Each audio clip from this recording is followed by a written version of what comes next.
नमस्कार दोस्तों, मैं संदीप त्रिपाठी आप सभी का स्वागत करता हूं अपने इस YouTube चैनल स्टडी पॉइंट 7 पर। और देखिए, आज से जो है सामान्य विज्ञान यानी कि जनरल साइंस के ऊपर हम लेक्चर स्टार्ट कर रहे हैं, जिसमें फिजिक्स यानी कि भौतिकी विज्ञान, रसायन विज्ञान यानी कि केमिस्ट्री, जीव विज्ञान यानी कि बायोलॉजी, ये पूरा हम इसमें कवर करेंगे। जिसमें से भौतिक विज्ञान में टोटल 17 चैप्टर हैं, 17 अध्याय हैं। रसायन विज्ञान में टोटल 11 चैप्टर है। जीव विज्ञान में टोटल 11 चैप्टर है। तो इस प्रकार हम पूरा टॉपिक कवर करेंगे। और आज का जो टॉपिक है हमारा, ये भौतिक विज्ञान से संबंधित है। भौतिक विज्ञान का चैप्टर 1 है मात्रक या फिर इकाई। तो शुरू करते हैं हम आज का अपना चैप्टर, मात्रक या फिर इकाई। तो जैसा कि आपको पता है कि फिजिक्स का ये जो भौतिक विज्ञान का ये पहला चैप्टर है, बहुत बेसिक है, बहुत इंपॉर्टेंट है, जिसके बारे में जानकारी रखना बहुत ही आवश्यक है। और कुछ ऐसी इसमें बेसिक डिटेल्स हैं कि जो हमें लगता है कि हमें आता है, लेकिन वास्तव में देखें तो हमें नहीं आता है। जैसे विज्ञान क्या है ना, इसकी डेफिनेशन क्या है, ये कहाँ से आया है, शब्द कहाँ से आया है, ऐसे राशि क्या होती है, फिजिक्स क्या है, भौतिकी क्या है, भौतिकी में जो भी चीजें होती है उनको नापा कैसे जाता है, उसके मात्रक क्या है, वो कितने प्रकार के होते हैं, ठीक, राशियां कितनी होती हैं, भौतिक राशियों के मापन है तो जो प्रचलित पद्धतियां हैं वो कौन कौन सी पद्धतियां हैं, और कुछ ऐसे महत्वपूर्ण मात्रक हैं कि जो आपके विभिन्न प्रतियोगी परीक्षाओं में भी पूछे जाते हैं। ठीक है, तो हम स्टार्ट करते हैं अपना पहला टॉपिक, विज्ञान क्या है। तो विज्ञान क्या है? विज्ञान को इंग्लिश में क्या बोलते हैं? साइंस। इंग्लिश में बोलते हैं साइंस। और ये जो शब्द है ये लैटिन से उठ के आया है। लैटिन का एक शब्द है सिंटिया, और इस सिंटिया का मतलब क्या होता है?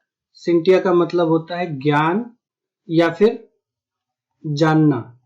तो ये जो हमारा फिजिकल वर्ल्ड है, ये भौतिक जो जगत है, इसमें जो भी चीजें घटित होती हैं, जो भी चीज यहाँ पे घटती है, उसमें एक क्रम होता है और वो व्यवस्थित होता है। तो क्रमबद्ध या फिर व्यवस्थित ज्ञान को ही क्या बोला गया है? विज्ञान बोला गया है। तो विज्ञान को अगर परिभाषित करें तो क्या कह सकते हैं कि इस भौतिक जगत में जो भी घटनाएं हो रही हैं, तो घटनाओं के घटित होने का क्रमबद्ध या फिर व्यवस्थित ज्ञान ही विज्ञान कहलाता है। ठीक है, विज्ञान की देखें तो दो प्रमुख शाखाएं होती हैं। एक होती है जिसको बोलते हैं प्राकृतिक विज्ञान, एक होती है जिसको बोलते हैं प्राकृतिक विज्ञान, और दूसरे को क्या बोलते हैं? भौतिकीय विज्ञान। तो प्राकृतिक विज्ञान को इंग्लिश में नेचुरल साइंस बोलते हैं और भौतिकी विज्ञान को फिजिकल साइंस बोलते हैं। अब ये जो प्राकृतिक विज्ञान है, इस प्राकृतिक विज्ञान के भी दो भाग होते हैं। तो प्राकृतिक विज्ञान के दो भाग कौन से हैं? एक है जिसको बोलते हैं वनस्पति विज्ञान, और दूसरा है जंतु विज्ञान। और इसी प्रकार अगर भौतिकीय विज्ञान को देखें तो इसके भी दो प्रकार हैं, जिसमें से एक आती है भौतिकी यानी कि फिजिक्स, और दूसरी आती है रसायन यानी कि केमिस्ट्री। तो इस प्रकार क्या है कि विज्ञान क्या है? विज्ञान को इंग्लिश में साइंस बोलते हैं। साइंस, ये जो शब्द है लैटिन से आया है। लैटिन शब्द कौन सा है? सिंटिया है। सिंटिया का मतलब क्या होता है? ज्ञान या फिर जानना। विज्ञान को परिभाषित करें तो क्या होगा कि घटनाओं के घटित होने का क्रमबद्ध या व्यवस्थित ज्ञान ही क्या कहलाता है? विज्ञान कहलाता है। फिर विज्ञान के दो प्रकार के दो ब्रांचेस हमने देखे, एक प्राकृतिक विज्ञान और दूसरा भौतिकी विज्ञान। प्राकृतिक विज्ञान को इंग्लिश में नेचुरल साइंस बोलते हैं और भौतिकी विज्ञान को फिजिकल साइंस बोलते हैं। और प्राकृतिक विज्ञान को हमने दो भागों में विभाजित किया, जिसमें से एक है वनस्पति विज्ञान और दूसरा है जंतु विज्ञान। वनस्पति विज्ञान को बॉटनी बोलते हैं और जंतु विज्ञान को जूलॉजी बोलते हैं। ठीक है ना। और इसी प्रकार भौतिकी विज्ञान को भी देखा तो इसके भी दो भागों में विभाजित किया, जिसमें से एक है भौतिकी और दूसरा है रसायन। ठीक है, अब क्या है कि जो भौतिकी है, भौतिकी को देखते हैं, हमें इसके ऊपर ज्यादा फोकस करना है क्योंकि पूरा कंटेंट अभी हमारा इसी के ऊपर ही निर्भर करेगा। तो भौतिकी को देखें तो ये विज्ञान की वह शाखा है कि जिसके अंतर्गत द्रव्य यानी कि मैटर और ऊर्जा यानी कि एनर्जी और इनके परस्पर क्रियाओं का अध्ययन किया जाता है। ठीक, तो भौतिकी क्या होगी कि भौतिकी विज्ञान की वह शाखा है कि जिसके अंतर्गत द्रव्य, ऊर्जा और इनके परस्पर क्रियाओं का अध्ययन किया जाता है। ठीक, अब अध्ययन की सुविधा के लिए भौतिकी को यानी कि फिजिक्स को 8 भागों में विभाजित किया गया। 8 भागों में विभाजित किया गया। तो पहला इसमें से देखें,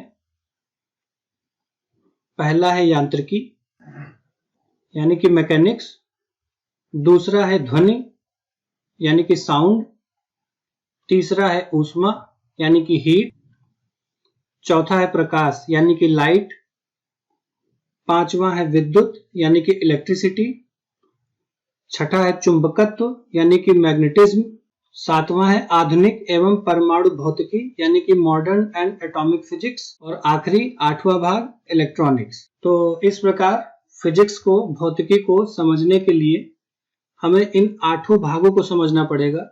तो आगे का जो कंटेंट हमारा रन करेगा वो यांत्रिकी के ऊपर होगा यानी कि मैकेनिक्स के ऊपर होगा, जहां पर राशि के बारे में हम बात करेंगे। भौतिक राशियां कौन सी होती हैं, व्युत्पन्न राशियां कौन सी होती हैं, फिजिकल क्वांटिटी क्या है, डेरिवेटिव्स क्या है, इसके ऊपर हमारी पूरी बात होगी। तो आगे देखते हैं यांत्रिकी। तो मैकेनिक्स में, यांत्रिकी में जो पहला हमारा टॉपिक है वो है मापन। मापन से संबंधित अगर बात करें तो इस सबसे पहला जो टॉपिक हमें दिखेगा उसको हम बोलेंगे राशि। तो राशि का मतलब क्या होता है कि ऐसी चीज कि जिसको संख्या के रूप में लिखी जा सके या बताई जा सके, है ना। तो जिसे संख्या के रूप में प्रकट किया जा सकता है उसी को हम क्या बोलते हैं, राशि बोलते हैं। जैसे एग्जांपल देखें तो क्या है कि जनसंख्या है तो वो क्या है, राशि है। आपकी एज होगी, हमारी एज होगी, वो क्या होगी, वो भी राशि होगी। कोई भी ऑब्जेक्ट है, कोई भी वस्तु है, उसका अपना वेट है, उसका वजन है, तो वो भी क्या है, राशि हो गई। मेज की लंबाई हो गई, लैपटॉप है तो उसका डायमेंशन जो भी हो गया वो भी क्या है, राशि हो गई। तो इस प्रकार भौतिक जगत में कोई भी चीज होती है तो उसको नापा जा सकता है, नापने के लिए क्या राशि है, और उसे संख्या के रूप में प्रकट किया जा सकता है। ठीक, तो राशि में हम जो है भौतिक राशियों के बारे में देखते हैं कि ये भौतिक राशियां क्या होती हैं। तो क्या होती हैं भौतिक राशियां? तो भौतिक राशियां वो राशियां होती हैं कि जो भौतिकी के जो भी नियम हैं, है ना, तो भौतिकी के नियमों को जिन्हें राशियों के पदों में व्यक्त किया जाता है उसी को हम क्या बोलते हैं, भौतिक राशि कहते हैं। जैसे अगर देखें तो क्या है कि वस्तु का जैसे द्रव्यमान हो गया, लंबाई हो गई, फोर्स बल हो गया, डिस्टेंस हो गया, दूरी हो गई, चाल, विद्युत धारा, घनत्व, ये सब चीजें क्या है, भौतिक राशियां हैं।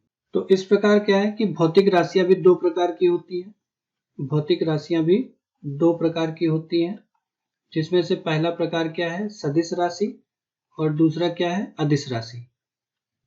तो सदिश राशि को इंग्लिश में क्या कहते हैं, वेक्टर कहते हैं, और अदिश राशि को क्या कहते हैं, इसको स्केलर बोलते हैं, स्केलर क्वांटिटी। तो अब देखते हैं हम अदिश राशि के बारे में कि अदिश राशियां क्या होती हैं। तो अदिश राशि को पहचानने में हमें 2 चीजों पर ध्यान देना होगा कि पहला कि परिणाम और दूसरा दिशा। तो ऐसी भौतिक राशियां जिसमें केवल परिणाम होता है, डायरेक्शन ना हो, दिशा ना हो, तो वो सभी क्या कहलाती हैं, वो अदिश राशि कहलाती हैं।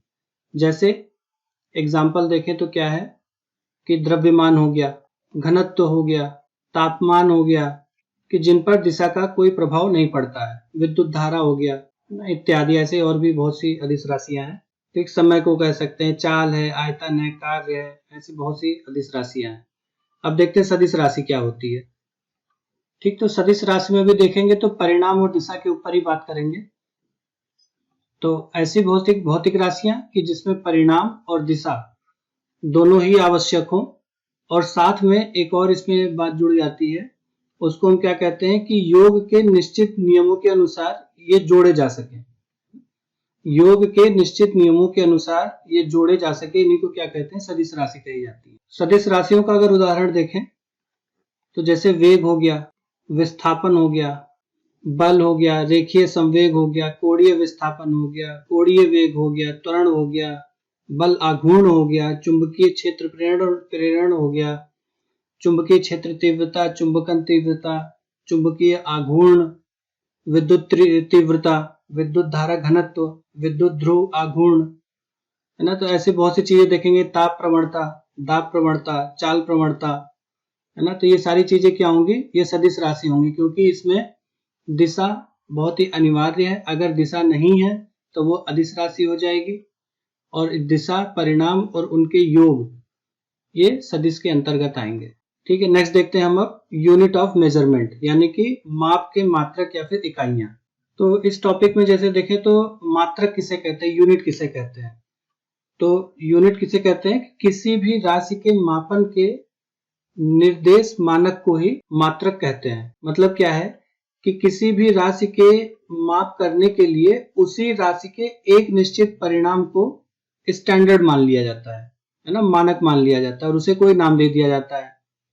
ठीक, तो इसी को उस राशि का मात्रक कहते हैं। तो किसी भी दी हुई राशि की उसके मात्रक से तुलना करने की क्रिया को हम क्या कहते हैं, मापन कहते हैं, है ना। तो मात्रक भी क्या होते हैं कि दो प्रकार के होते हैं, एक होता है मूल मात्रक और एक होता है व्युत्पन्न मात्रक। तो मूल मात्रक को फंडामेंटल यूनिट्स कहते हैं और व्युत्पन्न मात्रक को डेरिवेटिव यूनिट कहते हैं। तो अब देखते हैं मूल मात्रक क्या होते हैं। तो मूल मात्रक क्या होते हैं कि किसी भी भौतिक राशि को व्यक्त करने के लिए, रिप्रेजेंट करने के लिए कुछ ऐसे मानक का प्रयोग किया जाता है कि जो अन्य मानकों से वो स्वतंत्र होते हैं, वो किसी के ऊपर डिपेंड नहीं करते। तो इन्हीं को हम क्या बोलते हैं, मूल मात्रक कहते हैं। तो एग्जाम्पल देखेंगे तो क्या हो जाएगा, जैसे लंबाई हो गई, तो लंबाई का क्या हो गया, मीटर हो गया, लंबाई का मीटर हो गया। समय का क्या हो गया, सेकंड हो गया। ये सब क्या है कि दूसरे के ऊपर डिपेंड नहीं कर रही है। मीटर हो गया, सेकंड हो गया। और द्रव्यमान का देखें तो जैसे किलोग्राम हो गया। तो ये सब क्या है, ये मूल मात्रक है। तो व्युत्पन्न मात्रक क्या हो जाते हैं, व्युत्पन्न मात्रक कि किसी भौतिक राशि को जब दो या दो से अधिक मूल इकाइयों में व्यक्त किया जाए, दो या दो से अधिक मूल इकाइयों में व्यक्त किया जाए तो उसे व्युत्पन्न इकाई कहते हैं। तो जैसे बल, दाब, कार्य, विभव, तो इनके अगर मात्रक देखें तो बल का क्या होता है, तो इसको बोलते हैं न्यूटन। दाब है तो दाब का क्या हो जाएगा, इसको बोलेंगे पास्कल। कार्य के लिए बोलेंगे जूल और विभव के लिए वोल्ट। तो ये सारी जो मात्रक है, ये सभी जो यूनिट्स हैं वो क्या है, ये व्युत्पन्न मात्रक है। अब देखते हैं क्या हम सिस्टम ऑफ यूनिट, मात्रक पद्धतियां, कौन कौन सी पद्धतियां, कौन कौन से सिस्टम है कि जिसके अंतर्गत भौतिक राशियों को मापा जाता है। मात्रक पद्धतियां, सिस्टम ऑफ यूनिट। तो भौतिक राशियों के मापन के लिए देखें तो चार पद्धतियां हैं कि जो प्रचलन में हैं। चार पद्धतियां हैं जिसमें से पहला है सीजीएस पद्धति, दूसरा है एफपीएस पद्धति, तीसरा है एमकेएस पद्धति और चौथा है अंतरराष्ट्रीय मात्रक पद्धति या फिर एसआई यूनिट, है ना, एसआई पद्धति। तो सीजीएस में क्या है, सीजीएस का मतलब क्या है, सी का मतलब क्या है कि सेंटीग्रेड, जी का मतलब क्या है ग्राम, एस का मतलब क्या है सेकंड। ठीक, एफपीएस में एफ का मतलब क्या है फुट, पी का मतलब क्या है पाउंड और एस का मतलब क्या है सेकंड। एमकेएस में क्या है, एम का मतलब क्या है मीटर, के का मतलब क्या है किलोग्राम, एस का मतलब क्या है सेकंड। तो पहले ये तीनों पद्धति कर लेते हैं, फिर हम एसआई के बारे में बताते हैं। तो सीजीएस में क्या है कि जो लंबाई, द्रव्यमान और समय के जो मात्रक हैं वो सेंटीमीटर, ग्राम और सेकंड होते हैं, इसलिए इसको जो है सीजीएस पद्धति कहा जाता है। इसे फ्रेंच या मीट्रिक पद्धति भी कहते हैं। ठीक, तो एफपीएस सिस्टम में क्या है कि जो लंबाई है, लंबाई के लिए फुट, द्रव्यमान है तो उसके लिए पाउंड और जो समय है उसके लिए सेकंड हम प्रयोग करते हैं और इस पद्धति को ब्रिटिश पद्धति कहा जाता है। और एमकेएस सिस्टम क्या है, एमकेएस जो सिस्टम है ये बहुत ही जनरल है, इसको नॉर्मली हम लोग यूज करते हैं। हम लोग नॉर्मली एसआई और एमकेएस सिस्टम को हम लोग यूज करते हैं। तो इसमें लंबाई के लिए मीटर, द्रव्यमान के लिए किलोग्राम और समय के लिए सेकंड का हम लोग प्रयोग करते हैं। ठीक, एसआई में क्या है कि 1960 में अंतरराष्ट्रीय माप तौल के अधिवेशन में एसआई को स्वीकार किया गया था। कब किया गया था, 1960 में। यह पद्धति क्या है कि एसआई पद्धति बस मॉडिफाइड है, किसका, एमकेएस का मॉडिफाइड है, संशोधित है और परिवर्धित है, इम्प्रूव्ड है, एक्सटेंडेड है। आजकल इसी पद्धति का प्रयोग हम लोग करते हैं। इस पद्धति में 7 मूल मात्रक हैं तथा 2 संपूरक मात्रक हैं। तो इसमें जो है एसआई सिस्टम में 7 मूल मात्रक हैं और 2 जो है ऐसे हैं जो सप्लीमेंट्री यूनिट है, 2 संपूरक मात्रक है। तो वो कौन कौन से हैं अब उसको देख लेते हैं। तो 7 मूल मात्रक पहले देखते हैं, एसआई यूनिट 7 मूल मात्रक। तो एसआई के 7 मूल मात्रक में से पहला जो मात्रक है उसको हम लिखते हैं लंबाई। तो एसआई में लंबाई के लिए जो मात्रक प्रयोग होता है उसको हम बोलते हैं मीटर। अब ये मीटर को अगर देखें तो इसकी डेफिनेशन क्या बनेगी एसआई के अकॉर्डिंग। तो 1 मीटर वह दूरी है, 1 मीटर वह दूरी है कि जिसे प्रकाश निर्वात में 1/29,97,92,458 सेकंड में तय करता है। तो ये एसआई के अकॉर्डिंग ये सिस्टम है कि जिसमें हम लंबाई को मीटर में नापते हैं। दूसरा देखते हैं द्रव्यमान। तो एसआई में द्रव्यमान का जो मूल मात्रक है उसको किलोग्राम बोलते हैं। तो फ्रांस में एक जगह है उसका नाम है सेवरिस। फ्रांस में एक जगह है जिसका नाम है सेवरिस। तो सेवरिस के माप तौल अंतरराष्ट्रीय मापताल ब्यूरो में ये सुरक्षित रखा हुआ है और ये प्लेटिनम इरेडियम मिश्र धातु के बने हुए बेलन के द्रव्यमान को मानक किलोग्राम कहा जाता है। इसके लिए संकेत केजी का प्रयोग किया जाता है। तो ये द्रव्यमान का स्टैंडर्ड है। तो इसमें हमें ध्यान रखने वाली चीज क्या है कि द्रव्यमान का जो स्टैंडर्ड है वो कहाँ पर स्थापित है, तो वो फ्रांस के सेवरिस में है। किस मिश्र धातु का निर्मित है, तो प्लेटिनम और इरिडियम धातु यहाँ पर प्रयोग किया गया है एक बेलन के निर्माण में, जिसका वजन जो है 1 किलोग्राम बताया जाता है। ठीक है, तीसरी क्वांटिटी देखते हैं, तीसरा मात्रक देखते हैं समय। तो समय का मूल मात्रक सेकेंड है। तो समय को देखते हैं। तो सीजियम का 133 नंबर का जो परमाणु है तो उसका जो मूल अवस्था उसके 2 निश्चित जो ऊर्जा स्तर हैं। तो मान लीजिए एक ऊर्जा स्तर ये प्रथम हो गया, ये द्वितीय हो गया। अब इन दोनों के बीच में क्या होगा कि संक्रमण होगा। तो संक्रमण से क्या होगा, इसमें विकिरण उत्पन्न होगा। अब विकिरण जब उत्पन्न होगा तो उसमें आवर्तकाल देखे जाते हैं। तो आवर्तकाल कितना है 91, 92, 63, 17, 70 है ना। इतने आवर्तकाल की जो अवधि है उसको 1 सेकंड बताया जाता है। उसको जो है 1 सेकंड बताया जाता है। किस परमाणु के सापेक्ष में है ये सीजियम 133 के सापेक्ष में है। आइंस्टीन ने जो थ्योरी ऑफ रिलेटिविटी थी है ना, सापेक्षता का जो सिद्धांत था उसमें फोर्थ डायमेंशन जो है समय को ही उन्होंने बताया है।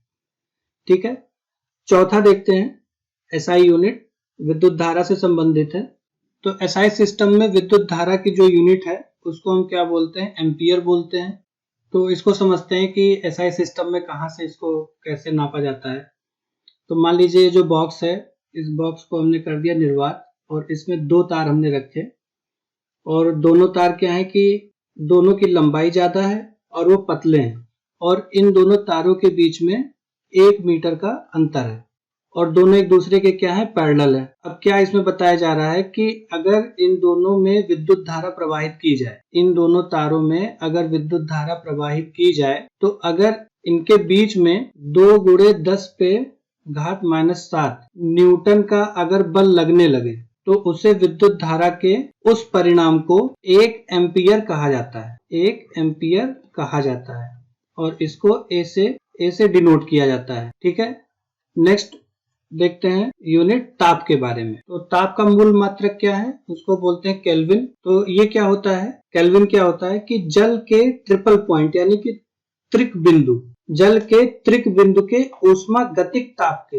1/273वें भाग को केल्विन कहा जाता है और इसका जो रिप्रेजेंटेशन होता है, जो प्रतीक होता है, उसे हम के से दिखाते हैं। तो छठा देखते हैं ज्योति तीव्रता या फिर ल्यूमिनस इंटेंसिटी। तो एसआई सिस्टम में इसकी जो यूनिट होती है उसको हम बोलते हैं कैंडला। तो इसको कैसे नापा जाता है उसके ऊपर देखते हैं। तो कैंडला क्या है कि किसी निश्चित दिशा में किसी प्रकाश स्रोत की ज्योति तीव्रता एक कैंडला तब कहलाती है जब यह स्रोत उसी दिशा में 540 × 10⁻12 हर्ट्ज तथा 1/183 वाट पर स्टेरेडियन तीव्रता का मोनोक्रोमेटिक प्रकाश उत्सर्जित करता है, एक वर्णीय प्रकाश उत्सर्जित करता है, तब उसको जो है एक कैंडला कहा जाता है। तो एक कैंडला के लिए कंडीशन क्या हो गई, 540 × 10⁻12 हर्ट्ज और साथ में 1/683 वाट पर स्टेरेडियन की तीव्रता होनी चाहिए, इसकी एक वर्णीय प्रकाश की। ठीक है, नेक्स्ट एसआई यूनिट देखते हैं। उसका संबंध है पदार्थ की मात्रा के साथ, अमाउंट ऑफ सब्सटेंस के साथ। तो एसआई सिस्टम में जो पदार्थ की मात्रा के लिए जो मात्रक हम प्रयोग करते हैं उसको मोल कहते हैं। ये बहुत चिर परिचित नाम है, मोल। तो एक मोल क्या होता है? पदार्थ की वो मात्रा होती है कि जिसमें अवयवी तत्वों जैसे कि परमाणु हो गए, अणु हो गए, इनकी जो संख्या है वो कितनी होती है? 6.023 × 10⁻23 होती है। इसी संख्या को क्या बोलते हैं? एवोगैड्रो नंबर बोलते हैं, या फिर एवोगैड्रो कांस्टेंट बोलते हैं। तो यहाँ पे एक बहुत इंपॉर्टेंट बात है कि जो मोल है, ये मोल पदार्थ के परिमाण का मात्रक। मोल क्या है? पदार्थ के परिमाण का मात्रक है, ये द्रव्यमान का मात्रक नहीं है। इस चीज को ध्यान देना है। तो इस प्रकार क्या है कि 7 एसआई के जो मूल मात्रक थे वो कंप्लीट हुए। अब 2 बचे हुए हैं जो सप्लीमेंट्री यूनिट है, उसको देख लेते हैं। तो एक है उसमें से रेडियन और एक है दूसरा है स्टेरेडियन। तो रेडियन देखते हैं क्या होता है कि रेडियन जैसे ये कोई सर्कल है, कोई वृत्त है, तो वृत्त की त्रिज्या के बराबर, अगर वृत्त की त्रिज्या के बराबर का हम चाप ले लें और इस वृत्त पे कहीं पर भी हम कट करें, तो इस पे हम कहीं पे भी कट करें, तो केंद्र से जो यहां पर एंगल बनेगा, केंद्र से जो एंगल यहां पर बनेगा उसी को हम क्या बोलेंगे? रेडियन बोलेंगे। अब इसका प्रयोग किस चीज के लिए किया जाता है? तो समतल पर बने कोणों को मापने के लिए किया जाता है। किसके लिए? समतल पर बने कोण को नापने के लिए किया जाता है। दूसरा देखते हैं स्टेरेडियन के बारे में। तो ये स्टेरेडियन क्या है कि किसी गोले की सतह पर उसकी त्रिज्या के बराबर भुजा वाले वर्गाकार क्षेत्रफल द्वारा गोले के केंद्र पर बनाए गए घन कोण को एक स्टेरेडियन कहा जाता है, या ठोसीय कोणों को मापने का मात्रक है। यानी कि सॉलिड एंगल जो मेजर किया जाता है उसके लिए स्टेरेडियन यूज किया जाता है। तो इस प्रकार एसआई के 7 मूल मात्रक और 2 संपूरक मात्रक कंप्लीट हुआ। इसके बाद देखते हैं कुछ प्रमुख व्युत्पन्न मात्रक। तो सबसे पहले इसमें देखते हैं हम क्षेत्रफल यानी कि एरिया। तो क्षेत्रफल की जो राशि परिभाषा है उसको क्या कहते हैं? लेंथ स्क्वायर, और एसआई यूनिट इसकी क्या हो जाएगी? Metre square. ऐसे देखें दूसरा तो आयतन क्या है? ये भी व्युत्पन्न मात्रक है, और इसकी जो राशि परिभाषा है उसको क्या कहते हैं? लेंथ क्यूब कहते हैं। और लेंथ क्यूब है तो एसआई की यूनिट क्या हो जाएगी? ये मीटर क्यूब हो जाएगी। नेक्स्ट देखते हैं तो उसको हम बोलते हैं क्या? घनत्व बोलते हैं। घनत्व को क्या बोलते हैं? मास पर यूनिट वॉल्यूम। तो मास पर यूनिट वॉल्यूम। और एसआई यूनिट अगर देखें तो क्या हो जाएगा?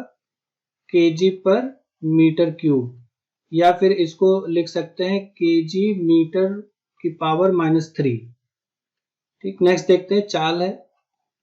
तो चाल का जो है राशि परिभाषा क्या हो जाएगी? Distance travelled per unit time.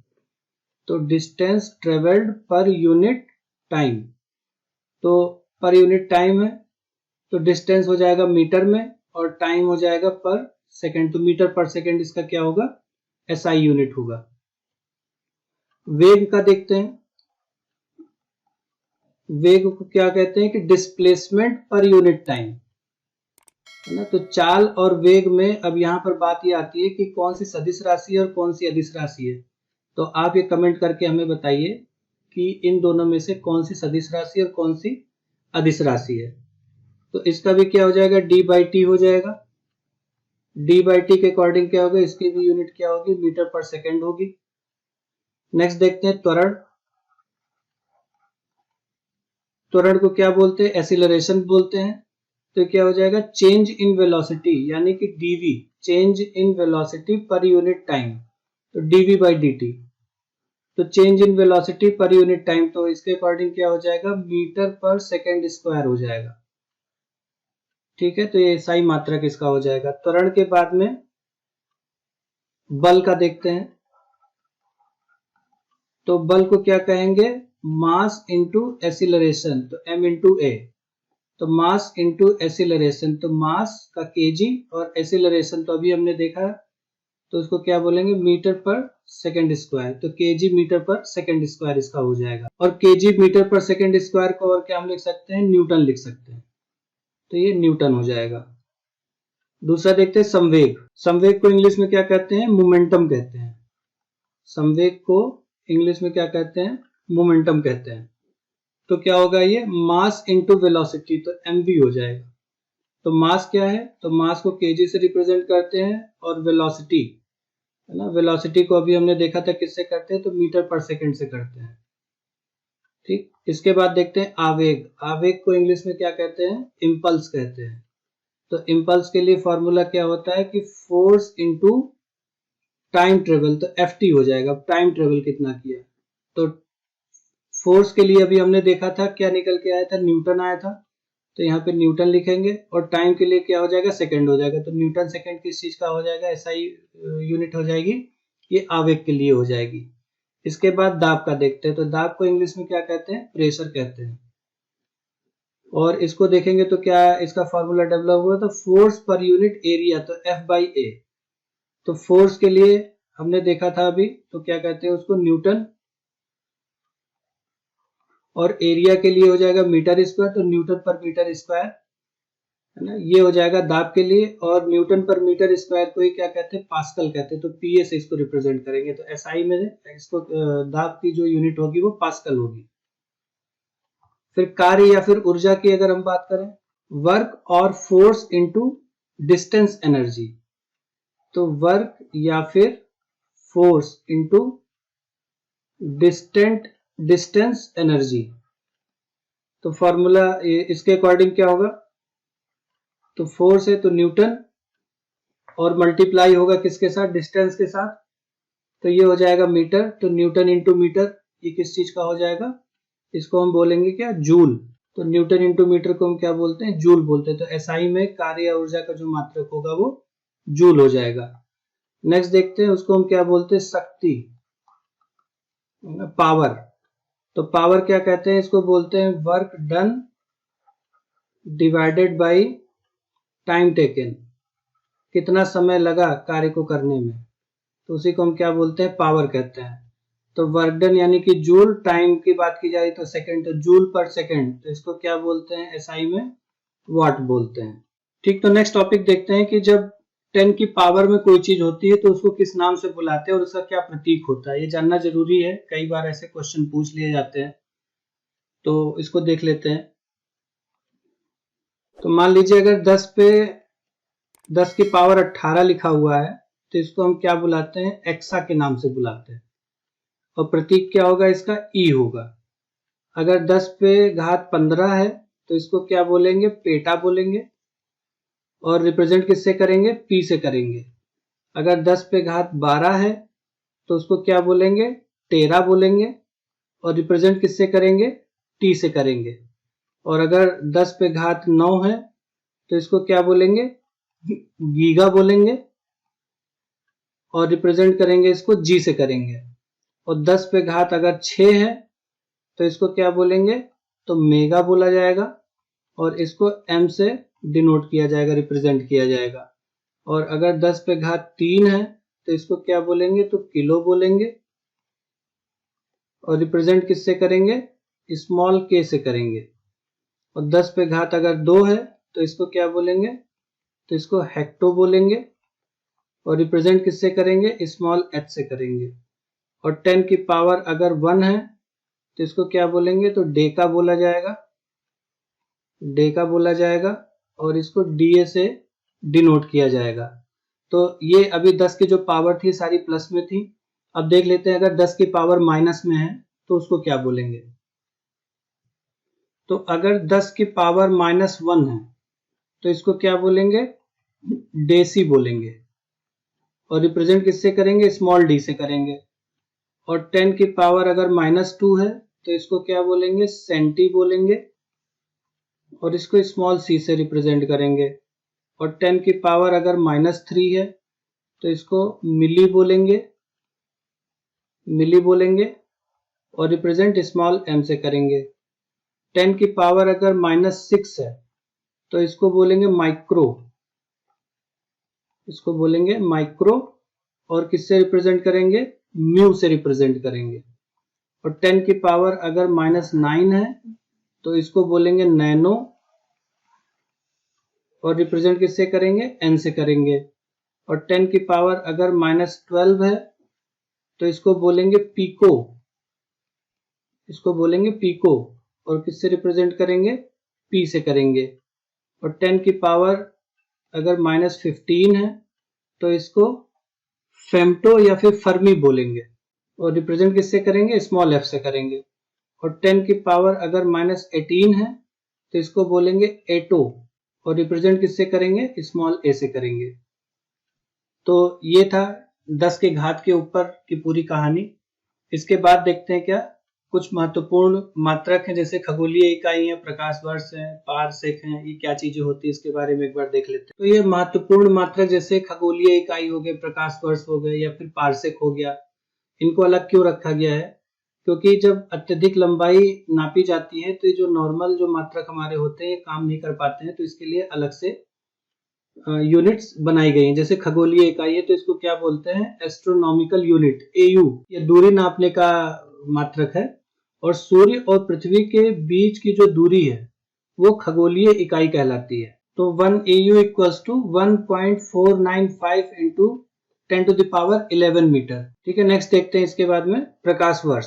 प्रकाश वर्ष क्या हो, तो प्रकाश वर्ष भी क्या है, ये दूरी का ही मात्रक है। और एक प्रकाश वर्ष निर्वात में प्रकाश के द्वारा एक वर्ष में चली गई दूरी है, जो कितनी होती है, वो 9.46 गुणे 10⁻15 मीटर के बराबर होती है। ठीक, तो ये हो गया प्रकाश वर्ष।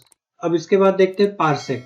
पारसेक क्या होता है, तो पारसेक क्या है कि पैरेलैक्स सेकंड, ये भी दूरी मापने की सबसे बड़ी इकाई है।